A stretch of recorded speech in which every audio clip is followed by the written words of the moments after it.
The search for power is at the core of Putin's policy. In fact, he tried to redesign its power in order to restore its power at the international level. And to do so, in fact, there was certainly a sort of triangle in his policy. It was a search for prestige, which is absolutely crucial for the Russian elites. And to get this prestige, in fact, he had two main tools. The first one was his military policy, the rebuilding, the redesigning of its military forces. And in addition to that, its energy policy. When Putin arrived to power in 2000, he had two big troubles. The first one was the loss of the Kursk, a nuclear submarine, which was something obviously very difficult to be accepted by the Russian Navy and by the Russian military force. And more importantly, the second war in Chechnya, which was a sort of revenge for the Russian military forces after having been defeated during the first war in Chechnya with President Yeltsin.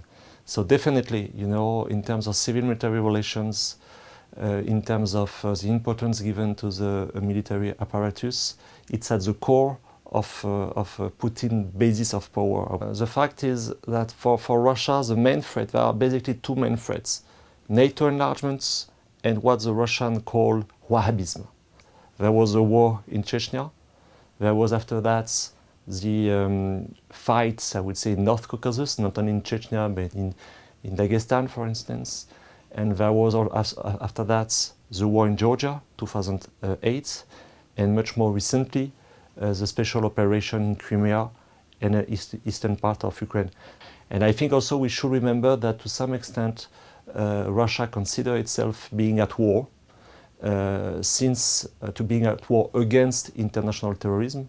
And for them, terrorism is in fact a permanent combat. If we compare what was done by Russia in Georgia in 2008 with what was done in Crimea and Ukraine in 2014.